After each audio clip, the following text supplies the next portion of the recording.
Craig is a guy who just wants to retire and escape responsibilities, but by accident, he ends up becoming the leader of a clan of super powerful hunters. Even though he's ordinary and has no idea what he's doing, everyone thinks he's a genius. Now, he tries to survive dangerous missions while pretending to be the amazing leader everyone believes him to be. Craig is the revered leader of the world's most powerful clan, the Grieving Soul, and his wisdom and strength have made him a living legend. However, behind this glorious facade hides a man who, at his core, is weak and consumed by a desperate desire to escape his responsibilities. All Craig wants is to abandon this role that drains him, but unfortunately, his fate seems sealed. Today, we see Craig standing in line at a treasure hunter gathering, and it's clear he doesn't want to be there. His weary expression leaves no doubt. The last thing he wants is to participate in this charade. But he's trapped, with no other choice. Treasure hunters are the stars of this world, revered as heroes for risking their lives in vaults filled with riches, facing ghosts and unspeakable threats, all without even the comfort of health insurance. It's a dangerous and thankless occupation. But the promise of fame and fortune entices dozens of hopefuls every year. They flock to join clans like the renowned First Steps, known in the capital as one of the best ever. This clan is a coalition of groups helping each other, bound by survival. And that's why so many people are here today. Unless you're a prodigy like Jin Woo, it's impossible to advance much as a solo hunter. Craig, as usual, tries to blend into the shadows, hoping everything will end quickly. However, his attempt to disappear among the others is interrupted when a soft voice behind him calls out. A young woman asks if he's also there to join a group. Craig, his patience worn thin, resorts to the old tactic of ignoring the speaker, hoping she'll get tired and leave. But before he knows it, she's already standing in front of him, a gentle smile on her face. My name is Ruda, she says, extending her hand in greeting. Craig, with a disinterested nod, murmurs his name, refusing to shake her offered hand. Ruda's smile falters briefly, but she recovers and starts talking nonstop. Ruda, a level 3 hunter, shares that she had been hunting alone until she encountered a vault called the White Wolf's Denver. Unable to face it alone, she's now looking to join a group. At that moment, the man ahead of them turns around and, in a condescending tone, tells Ruda she's crazy for attempting such a dangerous vault while still only a level 3 novice. He laughs, calling her an inexperienced amateur. Ruda, suddenly furious, bites her lip, her eyes blazing with anger.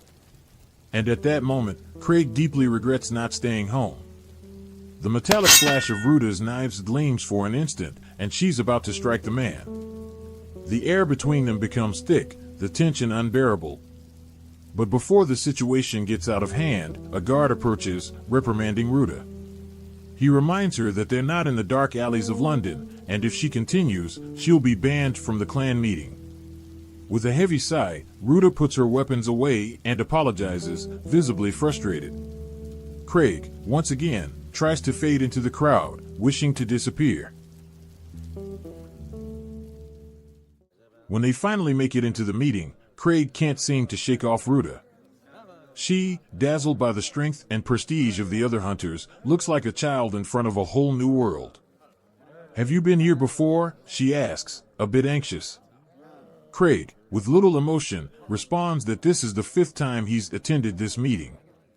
Ruda looks at him with a mixture of pity and disapproval. You must be a terrible hunter if you have to keep coming back here, she thinks, but doesn't dare say out loud.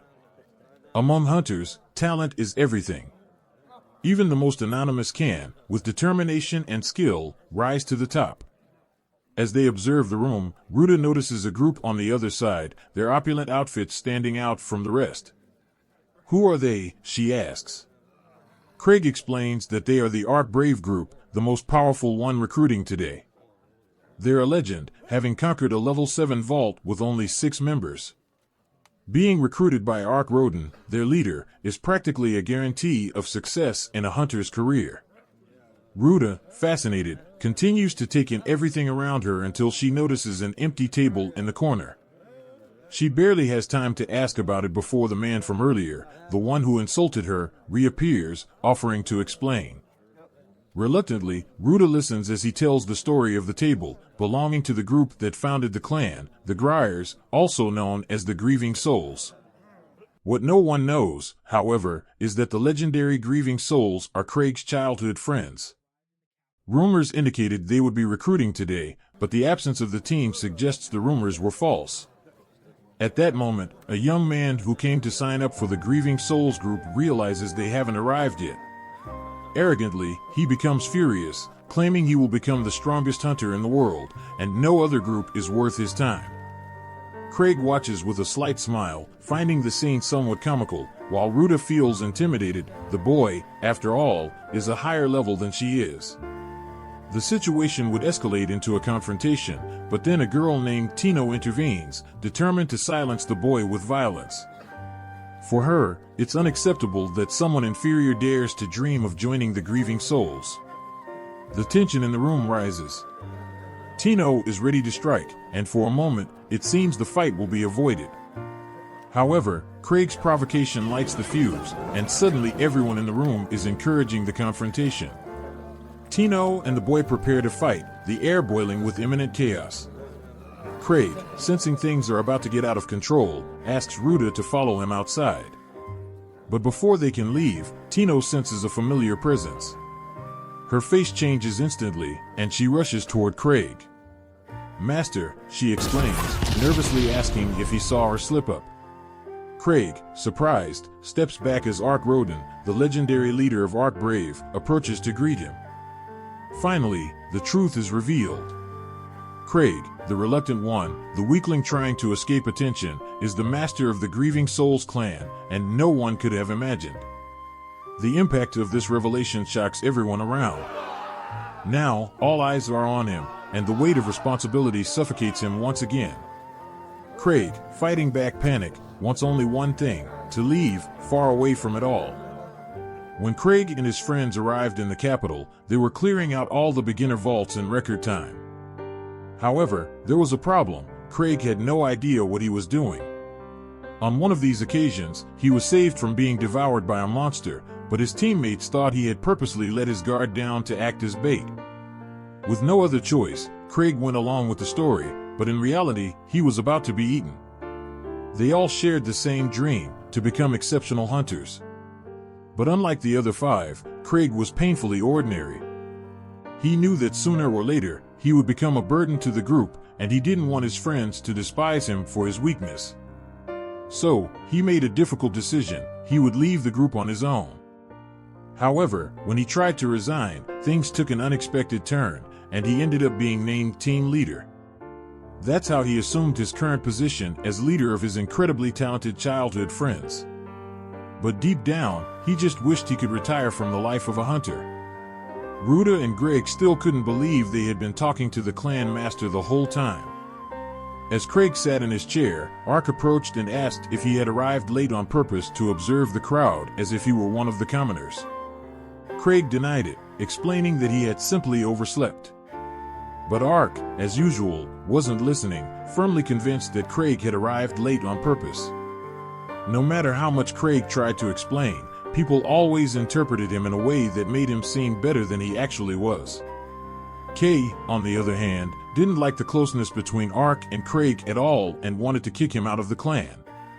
But Craig wasn't willing to do that. Tino, a level 4 hunter, was an apprentice of one of Craig's childhood friends, Liz, and thus spent a lot of time around him. Ark asked Craig if he had any good candidates in mind for recruitment, but honestly, there was no need for new members in the clan at the moment. However, since Ark rarely recruited new members, Craig seized the opportunity and asked if Ark would seriously consider any recommendation he made. Ark responded that he would accept anyone chosen by Craig, which surprised everyone. The vice captain tried to dissuade him from such a hasty decision, but Ark interrupted, stating that anyone chosen by Craig would be worthy of joining his group. Tino started to blush, thinking Ark was considering recommending her, but she didn't like him much and was torn between accepting or not. Suddenly, the boy from earlier, whose name was Gilbert, stepped forward from the crowd, ready to beg if necessary to be accepted by Craig. Craig tried to think if Gilbert would be a good choice, but quickly gave up since he was terrible at judging people's character. Not knowing if someone would be strong in the future, Craig decided to let fate decide.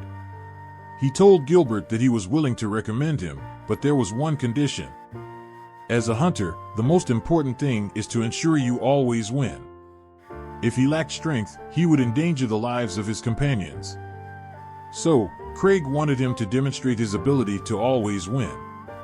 Craig then removed one of his magic rings and announced to all the hunters present that the first person to present the ring to Ark would be accepted into his group. With that, he threw the ring into the crowd, awaiting the chaos. Gilbert was the first to grab the ring, but that didn't last long, as Tino leaped on him, hitting him so hard he was sent to the other side of the room. Gilbert probably needed a doctor, but no one was focused on him as the ring rolled across the floor. Initially, everyone hesitated, but soon they began to fight for it. At this point, Craig decided to leave. And even though the bar was being destroyed, he walked out, muttering that it wasn't his problem, and went home. However, the next morning, it became his problem.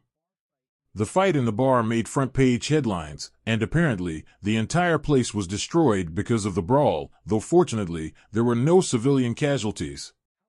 In the end, Eva informed him that the Explorers Association wanted a private meeting with him, and Craig already knew what that meant. They were going to scold him. He asked how Ark reacted to the news, and Eva told him that Ark took it well and even laughed about the situation. With Ark not being angry, Craig wanted to take advantage of his good mood to send him the bill for the bar's reconstruction, as well as ask him to handle the association's meeting. But Eva informed him that the meeting was specifically for him, so there was no way to avoid it this time. Even if he tried to ignore it, the association's manager, Gar, would come after him, as he always did. So, Craig gave in and agreed to attend the meeting, but he planned to use his secret weapon, begging and apologizing. He argued that the only damage was to the bar, and since no one was hurt and the bar owner had been compensated, there shouldn't be any more issues. Gar didn't even have a chance to yell at Craig, as upon seeing him apologize, he decided to let the matter go for now. However, even without official complaints against him, Craig still needed to take responsibility for his actions. That's when Gar assigned him a mission, without giving him the right to refuse.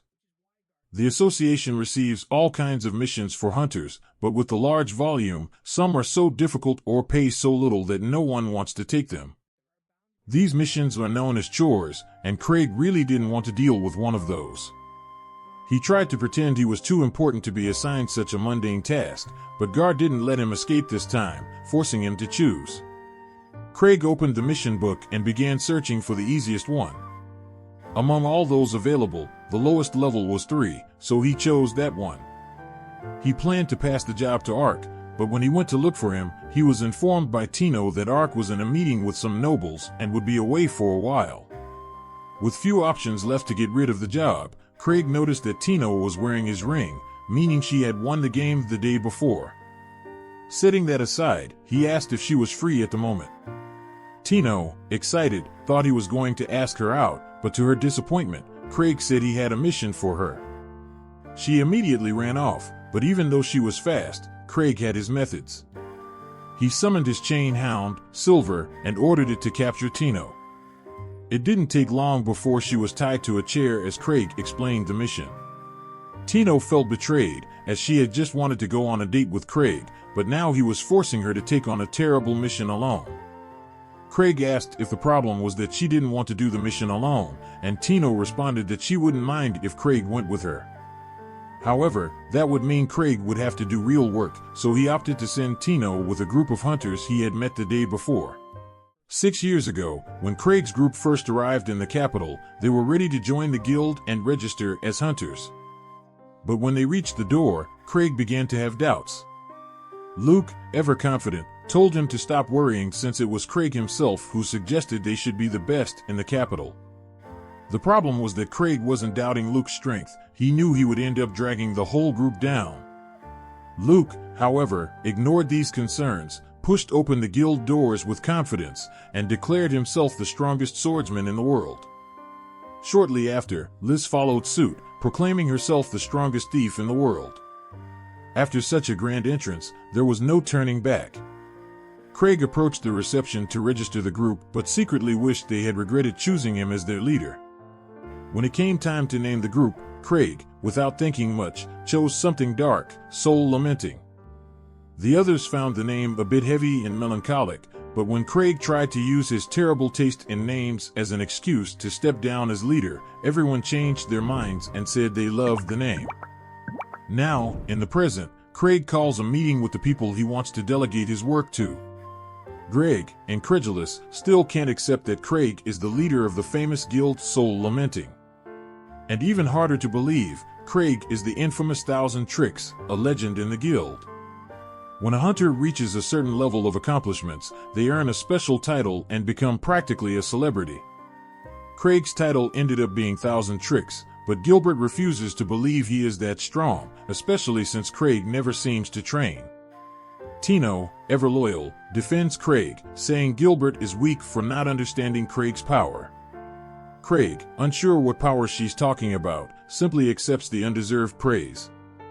In any case, Craig asks if they will accept the job, but Gilbert refuses, still not believing Craig is the strongest in the city. Greg tries to get Gilbert to stop talking, fearing what might happen if they irritated the most powerful person in the capital. But Gilbert doesn't care and pokes Greg in the nose. Seeing that Gilbert won't cooperate, Craig simply gives up on convincing him and turns to Greg, who promptly accepts the request. The last one to be consulted is Ruta. Since the mission involves the Wolf Den, Craig thinks it would be perfect for her, who already wanted to clean the place out. Although she's not exactly excited about the team, Ruta agrees to go. Satisfied, Craig tells Tino that if she needs more help, she can ask someone from the guild.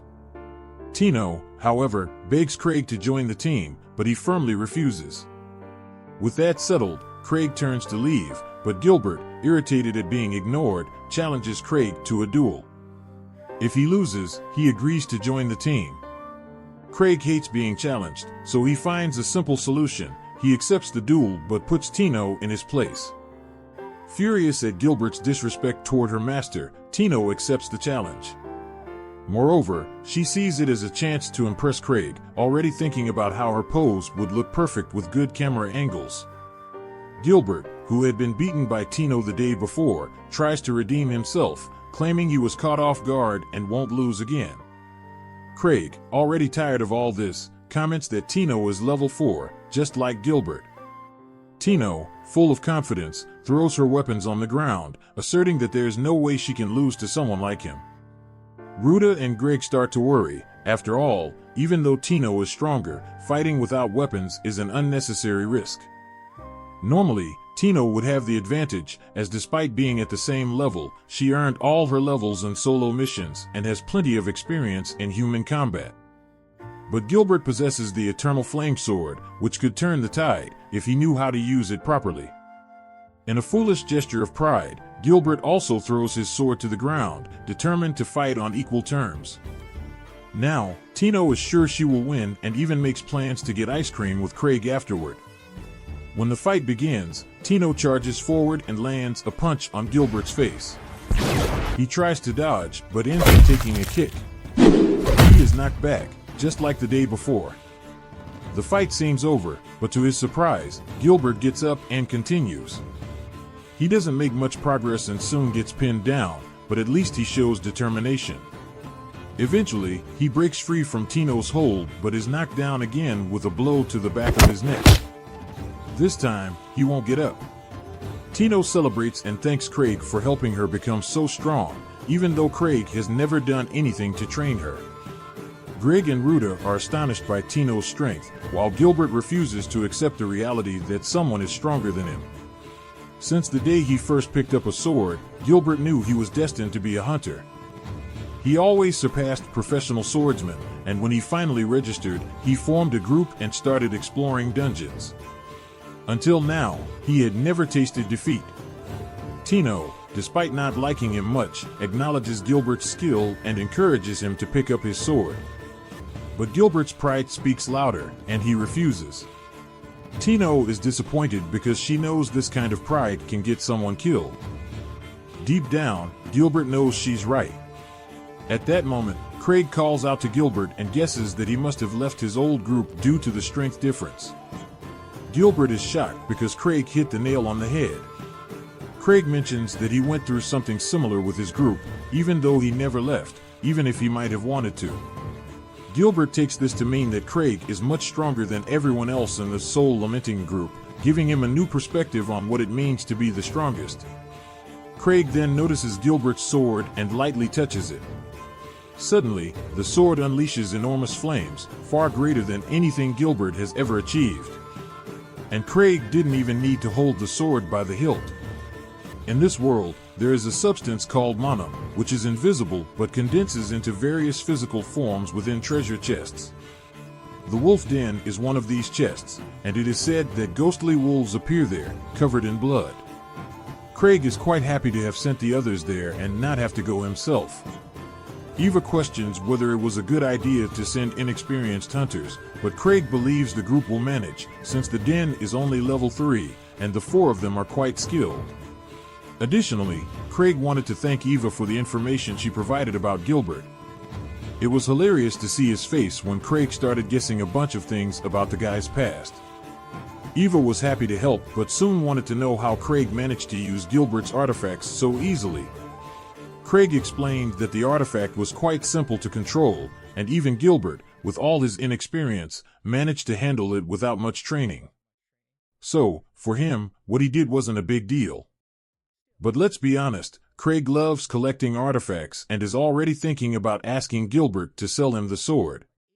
Eva, however, dismissed the idea right away. After all, Craig already spends a good portion of his budget on artifacts, and his collection is gigantic. It doesn't make sense to want another one. Craig argued that each artifact is unique, and even though he has over 20 rings, he can always want more. Eva realized she wasn't going to convince him, but still, she didn't want him to spend everything on artifacts. The money from the Soul Lamenting group is divided equally among the members, regardless of what each contributes. So even if Craig hardly does anything, he still gets well paid at the end of the month. Craig didn't want to give up his collection, so when he realized that one of his artifacts needed recharging, he used that as an excuse to leave the conversation. He went to a guild member, asked for help to recharge the artifact with magic, and of course, everyone was happy to help since Craig always does a lot for them. While the artifact was being recharged, a man told Craig about a cloaked ghost that appeared on the road to the north and destroyed a caravan. There were 3 level 3 hunters guarding the caravan, so the ghost must be strong. The Knights of the Third Order are recruiting an extermination group to deal with it. The report stated that the ghost was a wolf and that the location wasn't far from the White Wolf Denver. This could indicate that the wolf population was increasing, which means the den was full of enemies. Anyone who went down there would be in trouble. Craig tried to push these thoughts away and convinced himself that Tino's group was probably fine. But then people around him began to comment that the monsters in the White Wolf Den were getting much stronger, and the guild was thinking of raising the threat level. In fact, a group of level 5 spearmen had disappeared there, and Craig realized that no one below level 5 could handle that. Now, Craig really started to worry and decided to take a look at the mission he received earlier. To his surprise, he was supposed to rescue that level 5 spearman and his group. He should have read the mission details before sending Tino and the others there, but now it was too late to call them back. The people at the table noticed that Craig was acting strangely and asked if everything was okay. He then revealed that he had sent Tino to the White Wolf Denver.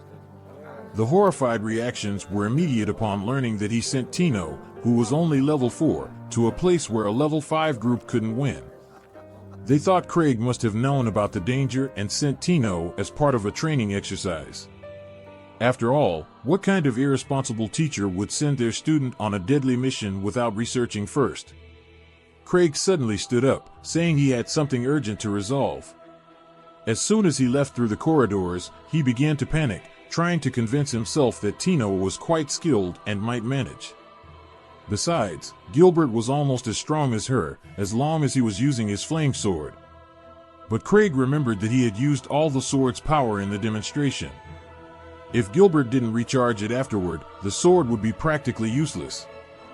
When Tino and the others were approaching the White Wolf Den, they felt a dangerous aura even before arriving. Tino had been expecting something like this. After all, it was Craig who sent her on this mission. So, she even wrote a will, just as a precaution, but she was confident she wouldn't die, believing everything had been perfectly calculated by Craig. She believed that Craig's choice of sending them on the mission was a very deliberate decision, but Greg thought that was impossible since Craig had only met them the day before. Gilbert agreed that it was unlikely, but he also wouldn't doubt that Craig could have researched them before they even met. In fact, the whole situation in the bar was probably part of his plan. So, even knowing this mission was far beyond their level, Tino was sure that Craig wouldn't send them into something without a chance of survival. Unfortunately, that's exactly what Craig did, and now he was freaking out because of it. He decided he would need to go personally to rescue them. So, he went to his secret room and started gathering all the artifacts he could carry. As he left, Eva saw him and assumed that Craig had intentionally sent Tino on that dangerous mission just to test her. Although Craig had planned everything so that she wouldn't actually be in danger, she knew he was also worried, which is why he was going to check on how they were doing. She even noticed that Craig was carrying the Shore Sludge artifact, which was technically illegal to possess under Imperial law, but he wanted to be prepared for whatever he might face.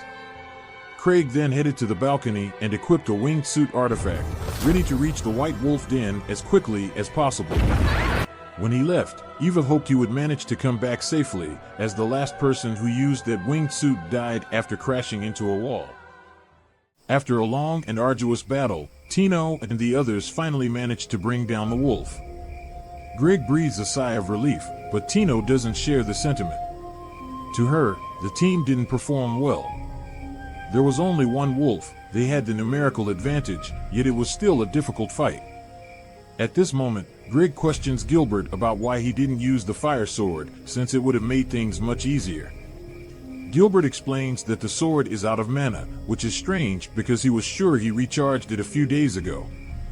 He then realizes that the relic must have been drained by Craig's attack, and there's no way to recharge it here. At the moment, it's just an ordinary sword. Ruda suggests that maybe it would be better to head back, given that the mission has proven to be much more dangerous than expected. Greg agrees, saying that, under these conditions, it's likely that the people they came to rescue are already dead, so continuing would be pointless. But Tino is firm and makes it clear that they will stick to the plan, no matter what. Greg tries to argue that their lives are more important than a mission to recover bodies, but Tino interrupts him, explaining that this isn't a simple body retrieval. She's certain the targets are still alive inside the vault, because it was Craig who sent her, and he's never wrong. In fact, draining Gilbert's sword may have been intentional, a way to keep them from relying on relics. Convinced, the others follow the plan and continue with the mission. When they reach the wolves' den, they find that all the wolves are armed and wearing armor. Defeating such a large number will be complicated. Gilbert offers to go ahead and try to take out some of the wolves, but Tino reprimands him, saying he would be an easy target before even getting close. As the leader, she feels the weight of bringing everyone back alive. Being agile, she and Ruda will run to draw the wolves' attacks, while Greg and Gilbert attack from behind. Hopefully, the long-range weapons won't be as dangerous up close, but Tino makes it clear that no one will be sacrificed, no matter what. Meanwhile, Craig flies over the forest toward the den, hoping that Tino can survive, even if it means sacrificing the rest of the team. Fortunately, she didn't hear him say that and continues fighting alongside the others to ensure everyone's survival. They've managed to deal with the monsters thanks to cooperation, though the path is far from easy. Their biggest advantage is that the wolves don't know how to fight as a team. With more wolves approaching, Gilbert and Greg feel confident that they can take them down. Tino acknowledges that, for an improvised team, they're doing surprisingly well. She doesn't like Gilbert's attitude, but she has to admit he's a strong fighter, and Greg, with his experience, knows how to coordinate. Ruda, although not a great combatant, makes up for it by handling all the recon, allowing Tino to focus on the battle. She believes that every detail of this team was carefully planned by Craig and starts to pray to him, almost like a god. Gilbert, while fighting a wolf, recalls the last time he spoke with his old group. He had reprimanded them for not being up to the task, and they admitted that they simply couldn't keep up with him. That was when he decided to go solo. He knew his former companions were giving their best, but the gap in strength kept widening, and he couldn't stay with them any longer. Since then, he's hunted alone, but now he realizes how good it is to fight alongside someone. After they defeat the last wolf in the area, the group moves forward until they reach a large opening. They are about to enter when Tino makes them stop, sensing that there is something more inside. The others ask if it could be the hunter they came to rescue, but Tino is certain that the vault boss is ahead. Greg thinks it's too risky to face the boss and suggests retreating, but Tino points out that they got this far without any injuries. A single boss shouldn't be impossible to defeat. She tells Greg that he needs to be a bit more courageous, as always playing it safe won't make him improve. Greg admits that he's grown complacent, thinking he was good enough as a level 4 hunter. Before he even realized it, he started avoiding any sign of danger, his cowardice certainly influenced by the trauma of seeing his friends die due to useless bravery. No one would blame him for wanting a safe life, but the fact that he sought out the First Steps clan shows that he wants to grow, and Craig must have noticed that when he put him on the team. He doubts Craig thought that much before choosing him, but what other explanation could there be? Ruta asks if Craig had any special reason for choosing her too, but Tino can only say that she has great attributes. Meanwhile, Craig flies through the forest, still hoping to find Tino and the others. He expected them to flee from the vault after realizing it was more dangerous than they thought, but he hasn't located them yet and needs to keep searching. Den is now in trouble, with no way to break the wingsuit, and ends up crashing through the tunnels of the Wolves' Denver. Meanwhile, Tino and the others come across the dungeon boss, and it's much bigger than they expected. When the monster makes the first move, the group is forced to split up and run around the room to escape. Even without engaging directly, it's clear that this creature is extremely powerful, and even Tino starts to doubt if they'll be able to defeat it.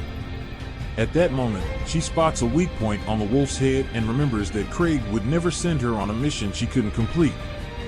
She can't give in to fear now. Shouting to Gilbert, she asks him to block one of the wolf's attacks while she handles the rest. Gilbert agrees, and as the wolf approaches, he moves forward to draw its attention. The moment the wolf charges at him, Gilbert blocks with his sword, thinking the monster is vulnerable. Greg takes the opportunity and rushes to cut its leg, but he is thrown away like a ragdoll. The others seem to handle the situation better, moving with more agility. Shortly after, Greg gets back up and tries to return to the fight, but his sword is broken in half, and the wolf goes for a fatal strike. Luckily, Ruta manages to pull him out of the way just in time, and the wolf's axe gets stuck in the ground. Tino takes advantage, runs up the weapon, and leaps to strike the wolf's head. Even feeling the pain from the scratch on her leg, she forces herself to continue and drives the blade into the monster's neck, which finally falls defeated. On the ground, Ruta rushes over to check on Tino, as she's badly hurt, but Tino says she'll be fine, a healing potion should do the trick. Greg, on the other hand, is frustrated for having lost his sword, but relieved to still be alive. With the boss finally defeated, the group thinks it's now just a matter of finding the missing hunters and heading back to the city. Tino hands her sword to Greg to use for the time being, but suddenly, a giant arrow flies toward her. She manages to dodge it at the last second, but quickly realizes the battle isn't over. For new bosses appear, all armed and ready to attack. If defeating one of them was already hard, Tino has no idea how to handle 4. She suggests that everyone run to a nearby narrow cave to gain some distance from the wolves. It was a good plan, but the monsters notice their intention, and one of them leaps to block the entrance. With no other options, Greg and Gilbert exchange glances and make the tough decision to stay behind and distract the wolves, giving Tino and Ruta a chance to escape. The two are the fastest, so they have the best chance of surviving. Tino is desperate for a solution and wonders what Craig would do in this situation. Suddenly, she remembers the ring he gave her, and an idea comes to mind. She shouts to the others that no one is sacrificing themselves today. She'll attack the first wolf and wants everyone to cover her. Greg and Gilbert distract the monster, while Ruta throws kunai at its eyes. Seizing the moment when it's blinded, Tino activates the shooting ring, firing a laser beam straight into the wolf's eye, leaving it permanently blind. It's the chance to attack, and Gilbert rushes in for the final blow. But even blind, the wolf senses his approach and hurls him against the wall. Tino runs to see if he's okay, and Gilbert apologizes for getting so hurt. She reassures him, saying he did nothing wrong, it was her plan that failed. With no more ideas, everything seems lost. However, before the wolf can strike again, it is slammed against the wall with impressive force. Craig appears out of nowhere, hitting the perfect spot. He's so confused he doesn't even notice the wolf trying to attack him, but thanks to one of his protective relics, he comes out unscathed. A blow like that would have been fatal, but Craig came prepared, with several protective rings. He points at the wolf and fires all his shooting rings at full power, launching a barrage that drives it away. Everyone is amazed by Craig's power, but he hadn't even planned to attack, it was pure reflex. Unfortunately, the wolf rises again. Craig expected this, as the damage from the shooting rings is low. Surrounded once more, he feels relieved for having brought so many rings, but to get out of there, he'll have to use the forbidden slime. He removes the object from his necklace and throws it in the middle of the wolves, shouting for everyone to run. Tino's leg still hurts, so she can't run at her usual speed. Craig stays behind, apparently protecting the rear, but in reality, it's just because he's slower than the others. As they run, Tino recalls the day she met Craig, when he and his group saved her from being sold into slavery. Since then, Tino has admired Craig and always sought his approval. When they finally reach a safe place, she eagerly waits for a compliment, even though they didn't defeat all the bosses.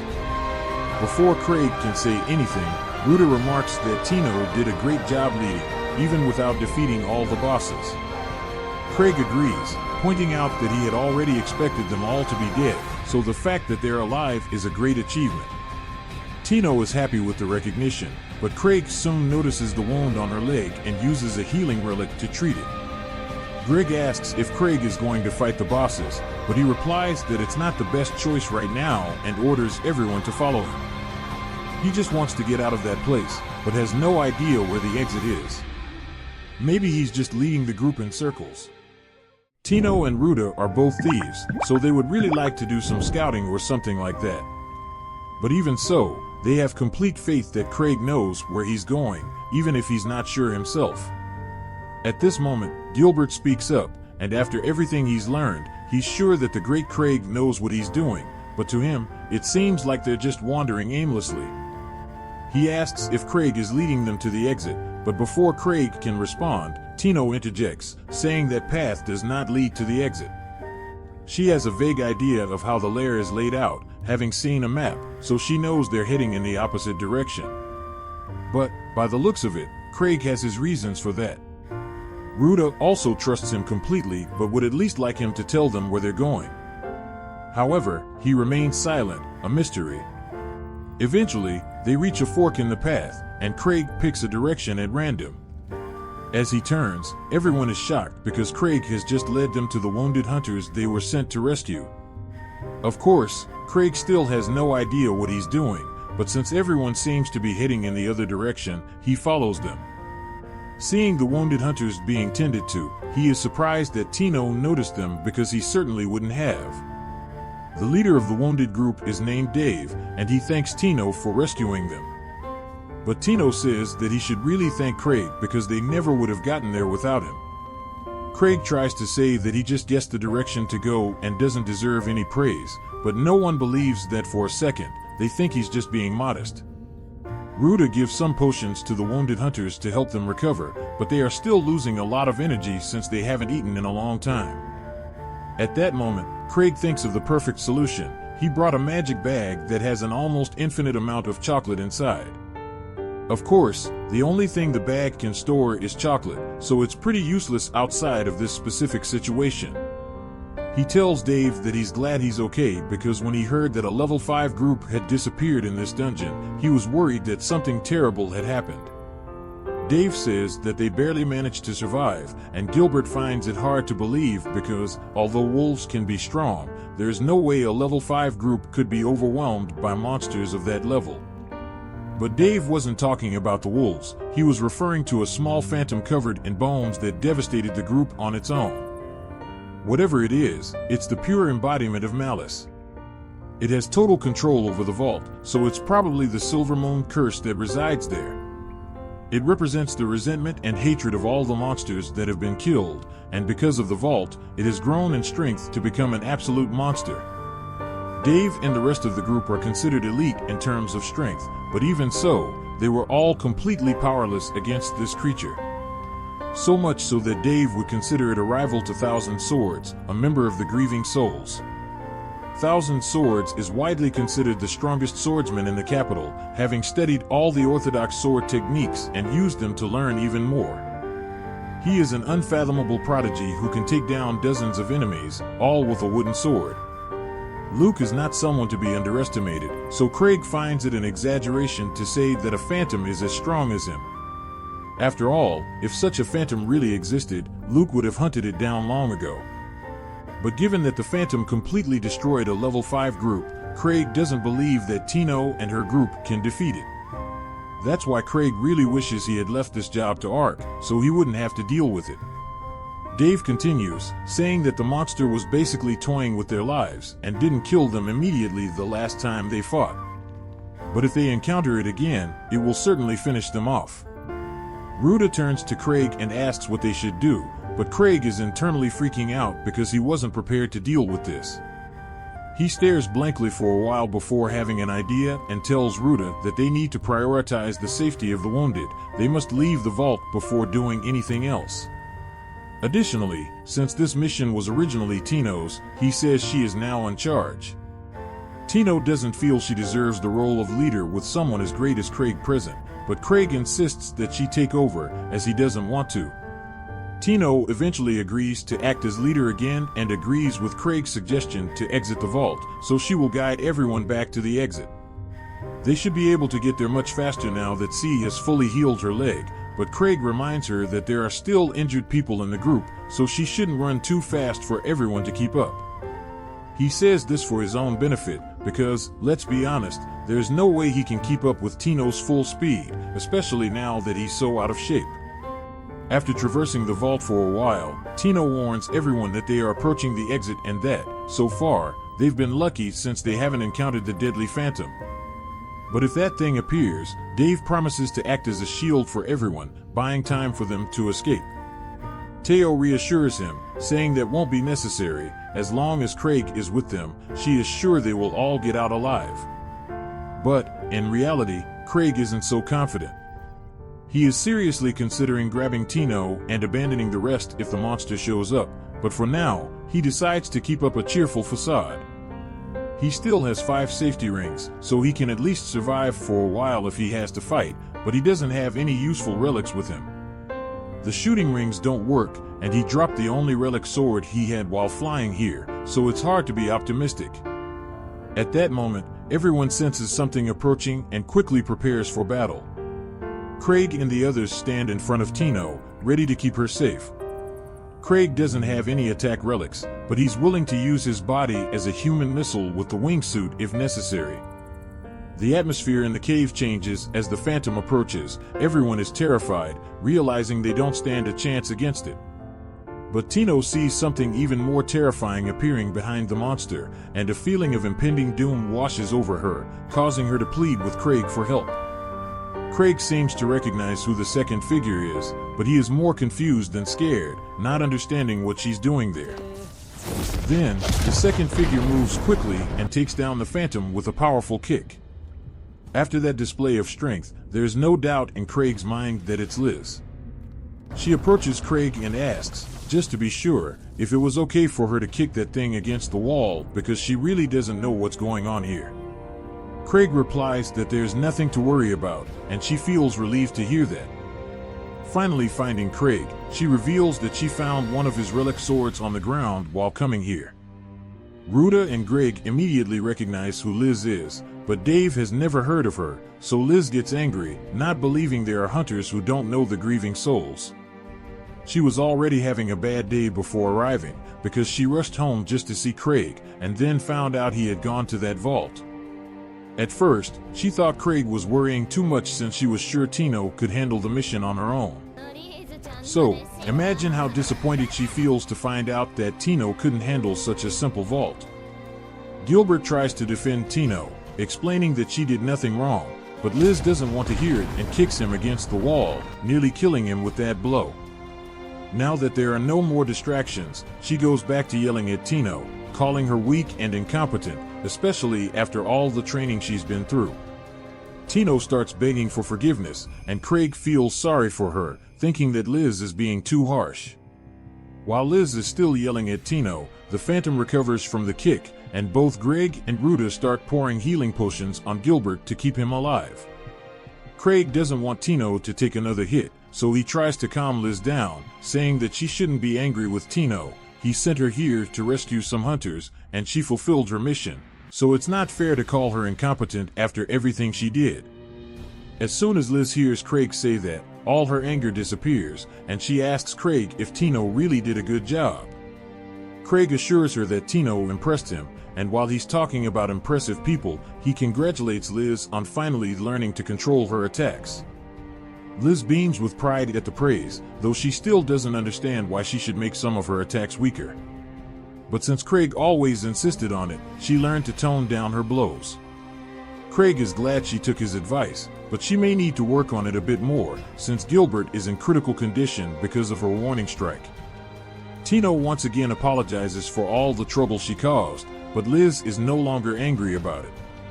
She tells Tino that she has good talent, but she's going to need to work much harder to make up for her lack of strength. Now, the Phantom has joined one of the wolf bosses and is preparing to attack the group again.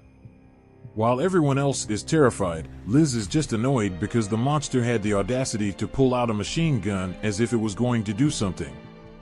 She grabs her mask, and as the wolf starts shooting at her, she just stands still, as the bullets are moving too slowly to really be a threat.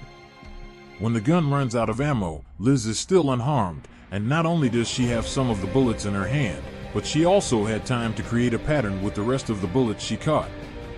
She had calmed her anger earlier, but after learning that Tino was losing to an armed monster, she is even angrier than before. Liz had been dodging bullets since she was 10, so it's an insult to her strength that a monster would point a gun at her and think it would work.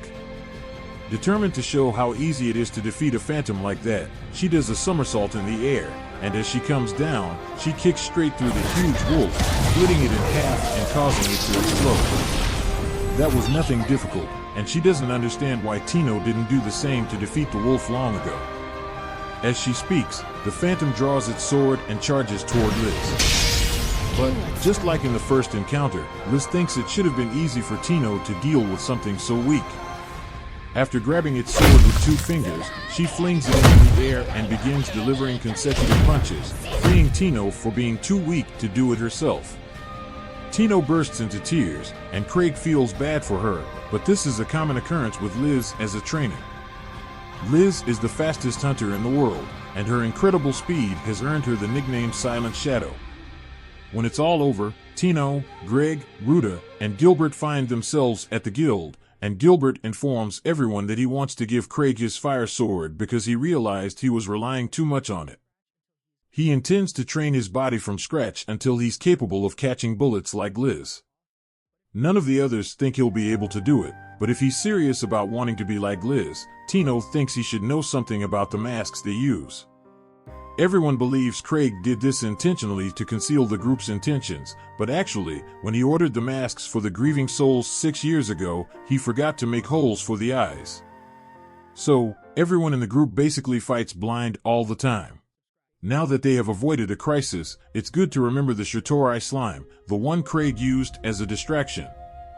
This slime is not just anything, it was created by the world's greatest alchemist, Shatorai Smart, who is an old friend of Craig. In one of her bold experiments, Shatorai ended up creating this peculiar slime. Thinking it would be safer, she entrusted it to Craig, who accepted the vial without issue, believing it was just an innocuous liquid. But when he tried to open it, Shatorai immediately stopped him, warning that it could destroy the capital. Despite the warning, Craig ended up releasing the slime. He still refuses to believe it and hopes the slime will magically appear in his room, but to no avail. He then sits on the bed, trying to think logically. Remembering the moment in the White Wolf Den when he opened the vial and saw nothing inside, he concludes that the container was empty the whole time. Or at least, that's what he tries to believe. Meanwhile, at the White Wolf Den, the association has sent an investigation team to check out the strange events. Craig, so worried about the disappearance of the slime, hardly slept. As he walks down the hallway, he encounters Eva, who informs him that GAR wants a detailed report on what happened at the den. Craig, with no desire to deal with it, asks if Tino could do the report since she was technically the mission leader. Eva would like to ask the same, but Tino is busy training with Liz. Changing the subject, Craig asks if Eva has heard any strange news in the capital, but she assures him that everything is calm. He relaxes a bit, but Eva, noticing Craig's nervousness, promises to investigate anything suspicious in the capital. Desperate for her not to discover the slime, Craig tries to change the subject and decides to head to the training hall to see Tino. Eva watches Craig leave, recalling how he always seems lazy but has an uncanny ability to foresee disasters and anomalies with very little information. At first, she thought it was pure luck, but after so many accurate predictions, she learned to trust him completely. If Craig is worried about the capital, then she stays alert. Arriving at the training hall, Craig finds a group of hunters waiting outside. The leader, Sven, pleads with him to interrupt Liz, as no one has been able to train with her inside. Liz, in her battle mode, is too intimidating. While Craig understands, he hesitates, knowing that interrupting Liz could be dangerous. But when he opens the door, he sees Tino on the ground, exhausted, and Liz about to deliver a final blow, complaining about her weakness. Craig intervenes, suggesting that Tino has already reached her limit for today. Liz, however, suspects that Craig wants her to go easy on Tino and even teases him, asking if he intends to stop her. He confirms this, and she reluctantly agrees, but before he can pull her away, Tino crawls up, insisting on continuing. With no other option, Craig locks the door to the hall and informs the others that the space will be off limits for today. Sven, resigned, suggests that at least Tino will come out of this training stronger. However, before Craig leaves, Sven mentions a ghost invasion on the northern route, with a group from the Order of Knights already defeated. Craig recalls reports of recent attacks near the den and realizes this may be connected to Gar's request for a meeting. Not wanting to take responsibility, he merely wishes Ark were around to handle the situation. Ark, being the reliable leader he is, would surely manage it. Until then, Craig plans to delay his involvement as much as possible, casually suggesting that Sven go to Gar's office and take the mission in his place. Craig bids farewell, leaving Sven confused and impressed by Craig's apparent calmness, unaware that he just wants to avoid the task. The newest subordinate in the clan doesn't understand why Craig is so respected. To him, Craig seems like the type of leader who just sits back and lets others do all the work. Sven, a veteran in the clan, smiles and replies that Craig has always been like that, but that doesn't mean he's inactive. Behind the scenes, Craig works to keep everything running smoothly. He warns the newbie, never underestimate Craig. When it's necessary, he becomes a real monster. Meanwhile, in Gar's office, a new report comes in. The ley lines near the White Wolf Den have not changed, but there are still no answers to explain the strange events occurring in the area. Gar is convinced that Craig knows more than he lets on, especially since he rarely goes to the vaults, but recently announced that he would check in on the vault. Determined not to let Craig evade questions, Gar intends to pay him a personal visit. Unaware of all this, Craig has no idea what is to come. But what no one knows is that something big is indeed happening in the vault. The Akashic Tower has been conducting secret experiments there, drawing on the immense power of the ley lines. The ambitious goal is to create treasure vaults at will, if the Great Mage's theory is correct. However, the risk of being discovered by the association is growing, and the Great Mage is tense. His followers question why Sophie Black, responsible for defense, is not on site, but the Great Mage assures them that she is already on her way to ensure that the association's investigation does not compromise the operation. Meanwhile, Craig is having a terrifying nightmare about Shatori's slime causing a disaster.